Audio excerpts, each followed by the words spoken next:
कांग्रेस दोनों ही ये कह रही है कि मुस्लिम वोट हमारा है। तो आपकी तरफ से ऐसा क्या है जैसे आपको लग रहा है कि ये मुस्लिम वोट आपको मिलेगा और आप उससे संतुष्ट हैं? आपको उम्मीद है कि 2024 का चुनाव जो है वो मुस्लिम सारा वोट आपकी तरफ चला जाएगा? कैसा लगता है? देखिए, सबसे पहली बात मैं आपको ये बता देना चाहता हूँ, भारतीय जनता पार्टी वर्गों की बात नहीं करती। भारतीय जनता पार्टी जाति की, धर्म की, पंथ की या मज़हब की बात नहीं करती।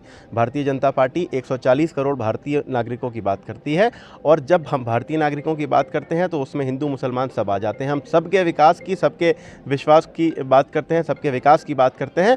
हमारी सरकार हर एक नागरिक को सुरक्षा प्रदान करने की, हर एक नागरिक को शिक्षा प्रदान करने की, हर एक नागरिक के विकास की बात कर रही है। तो जो हमारे मुस्लिम भाई, जो हमारा मुसलमान समाज है, वो भी जो है वो उससे अलग नहीं है। लोग जनरली लोग मुसलमानों को मुख्य धारा से जुड़ने नहीं देते, उनको अल्पसंख्यक कह के किनारे कर दिया जाता है, लेकिन मुसलमानों के विकास की बात नहीं की जाती। मुसलमान का वोट तो लिया जाता है, लेकिन मुसलमान के विकास के लिए कभी कोई काम करने आगे नहीं आया। यदि कोई आगे आया है तो भारतीय जनता पार्टी की सरकार आई है, क्योंकि देखिए मुस्लिम समाज का विकास तभी होगा जब उसे मुख्य धारा से जोड़ करके चला जाएगा।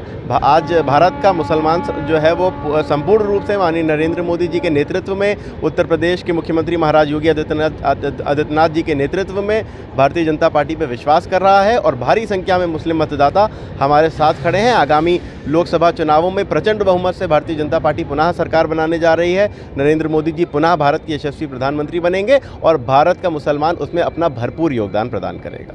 मुसलमान को साथ लेने की बात कर रहे हैं, मदरसों पे कार्रवाई हो रही है और कब्रिस्तान कब्जा हो रहा है, कैसे आप इस अपने उत्तर प्रदेश की सरकार जो मुस्लिम समाज की वक्फ की संपत्तियां हैं उनको सुरक्षित करने के लिए काम कर रही है। 1 इंच भी वक्फ की संपत्ति पर, जो वक्फ बोर्डों में जो दर्ज संपत्तियां हैं, 1 इंच भी किसी भी भूमि पर कब्जा नहीं होने दिया गया, बल्कि जो कब्जे हैं उनको खाली कराने का काम भारतीय जनता पार्टी की सरकार द्वारा कराया जा रहा है। मदरसों की बात करते हैं तो आपने कहा कि मदरसों पर कार्रवाई हो रही। मदरसों पर कार्रवाई नहीं हो रही, उन मदरसों पर कार्रवाई हो रही है जो अवैध हैं। उन मदरसों पर कार्रवाई हो रही है कि जिनकी वजह से जो वैध मदरसों में जो शिक्षा लोगों को मिलनी चाहिए है वो उनके हक खा रहे हैं।